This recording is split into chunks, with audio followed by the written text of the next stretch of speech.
এটা হচ্ছে কি আমাদের এনএসডিএ, হ্যাঁ শুরু করে দেবো, যে আমাদের হচ্ছে আইটি সাপোর্ট সার্ভিসের IT support service level 3 NSDA level 3 এটা হচ্ছে জব নাম্বার 2। জব নাম্বার 2 এর মধ্যে আমাদের কি আছে দেখেন, জব সম্পূর্ণকালে কর্মক্ষেত্রের স্ট্যান্ডার্ড অনুযায়ী নিরাপত্তা নিশ্চিত করতে হবে। তার মানে আমাদেরকে হচ্ছে আমরা আমাদের যে হচ্ছে বৈদ্যুতিক যে সরঞ্জামগুলো আছে, যে আমরা যেগুলো ব্যবহার করব, এটা হচ্ছে কি থেকে একটু সতর্ক থাকবো।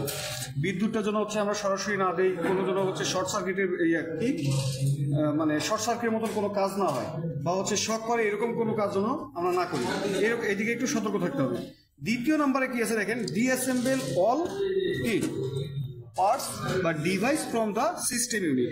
তাহলে আমরা হচ্ছে একটা সিস্টেম ইউনিট নিছি, এই সিস্টেম ইউনিটটাকে আমরা কি করবো এখন ডিঅ্যাসেম্বল করবো।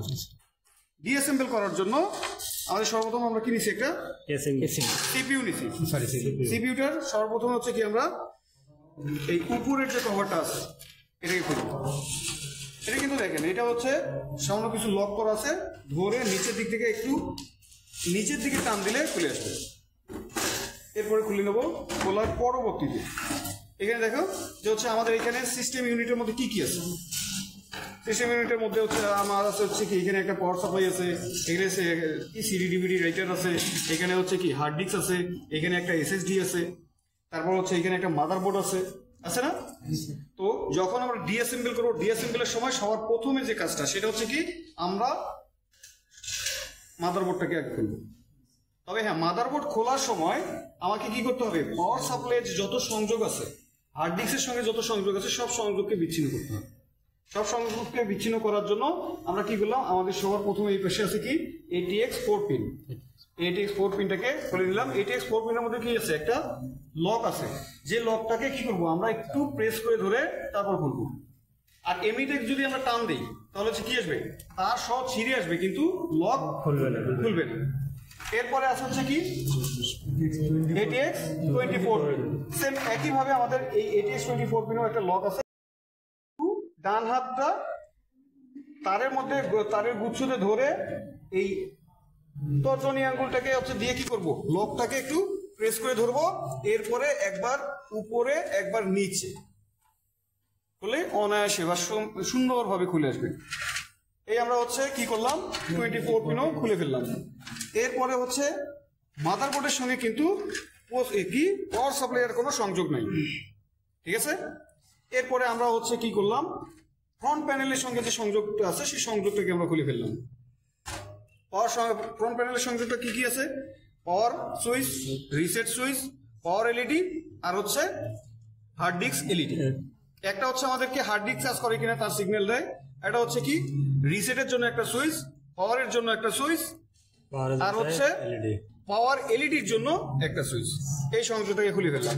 খুলে ফেলার পরে আমাদের যে কি হার্ড ডিস্ক বা এসএসডি আছে, সেই হার্ড ডিস্ক এবং এসএসডির সঙ্গে আমরা সংযোগটাকে বিচ্ছিন্ন করলাম। তারপর হচ্ছে আবার বিচ্ছিন্ন করলাম। এই যে বিচ্ছিন্নটা করলাম, এটা কি বিচ্ছিন্ন করলাম, এটা হচ্ছে SATA আইডি। SATA আইডি বিচ্ছিন্ন করলাম। SATA আইডি বিচ্ছিন্ন করলাম। তারপর হচ্ছে কি কোনখান থেকে বিচ্ছিন্ন করলাম, SATA পোর্ট থেকে। SATA পোর্ট থেকে বিচ্ছিন্ন করার পরে এখন আমরা কি করব, আমাদের এই মাদারবোর্ডের সঙ্গে যে স্ক্রুগুলো আছে সেটা আমরা খুব সাবধানের সহিত খুলব।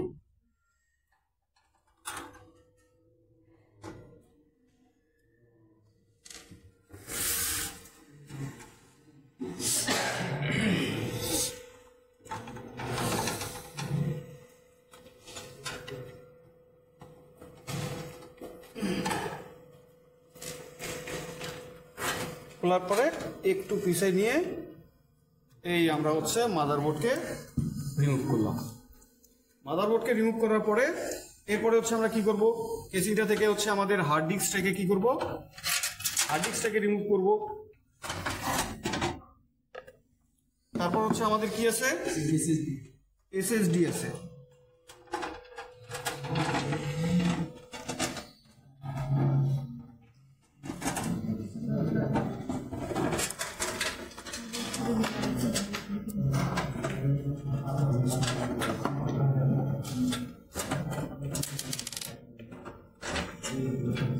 এসএসডি কে রিমুভ করলাম। এরপরে সবার শেষে আমরা কি করব, পাওয়ার সাপ্লাইটাকে রিমুভ করব।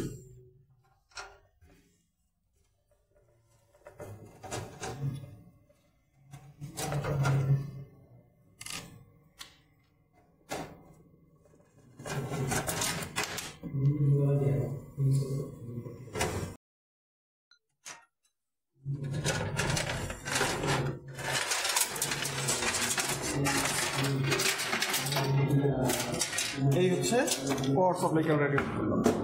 পাওয়ার সাপ্লাইকে রিমুভ করার পরে আমরা কি করব, আমাদের যে মাদারবোর্ডটা আছে সেই মাদারবোর্ড থেকে র্যামটাকে আমরা কি করব, রিমুভ করব। র্যামকে রিমুভ করলাম। এরপরে আমরা কি রিমুভ করব, আমাদের যে কুলার আছে সেই কুলারটাকে আমরা রিমুভ করব। কুলারের মধ্যে দুই ধরনের আছে, একটা হচ্ছে স্ক্রু সিস্টেম আর একটা হচ্ছে royal plug system. Royal plug system যেটা আছে সেটা হচ্ছে কি, আমরা শুধুমাত্র আমাদেরকে এত কষ্ট করতে হবে, আমরা শুধু এরো চিহ্নর বাহিরে এবং ভিতরে।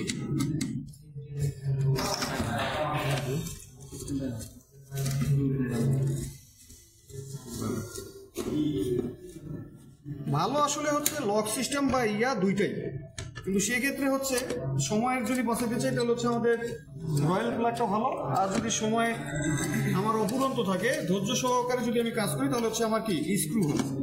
এখন আরেকটা জিনিস হচ্ছে কি, রয়্যাল প্লাগ কিন্তু ভেঙে যাওয়ার সম্ভাবনা বেশি, আর স্ক্রুটা কিন্তু হচ্ছে কি ভাঙার সম্ভাবনাটা অনেক কম।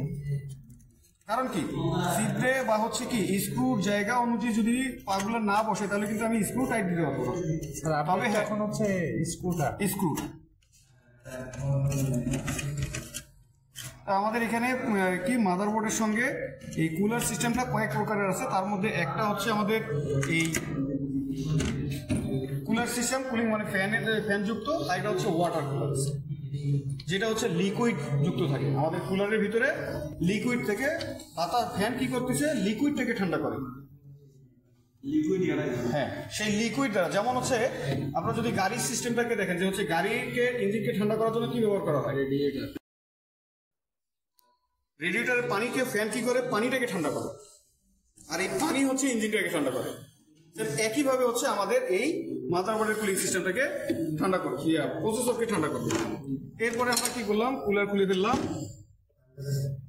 এরপরে আমরা কি করবো, আমাদের সিপিইউ বা হচ্ছে প্রসেসরটাকে, প্রসেসর যে স্লট যেটা আছে, স্লটের মধ্যে সকেটের মধ্যে আমাদের এখানে যে পিনটা আছে, পিনটাকে একটু প্রেস করে ধরে রাইটের দিকে, মানে হচ্ছে আমার হাতের ডান দিকে একটু সরাই নেব, নিলে এটা খুলে আসবে। তারপর উপরে একটু বসাই দেবো। এই নিচের এই সাইডটাতে একটু চাপ দিলে আমার হচ্ছে সিপিইউ সকেটের ঢাকনা খুলে যাবে। এরপরে এই দুই দিকে যে জায়গা আছে সিপিইউ এর, এই দুই দিকে দুইটা আঙ্গুল ব্যবহার করে আমরা এটাকে সমানভাবে তুলে ফেলবো। সমানভাবে তুলবো এই কারণে যেন হচ্ছে কি, আমার এই সিপিইউ সকেটের মধ্যে যে পিনগুলো আছে, এই পিন যেন একটাও আঘাত না পায়। ঠিক আছে? জি স্যার। আচ্ছা, এখন আমরা হচ্ছে যে এটা রাখলাম, সিপিইউ কি সকেটও রাখলাম, রাখার পরে হচ্ছে এটা হচ্ছে আমাদের মাদারবোর্ড, তাই না? তাহলে হচ্ছে কি ডিএসএমএল করতে পারবো না আমরা? পারবো?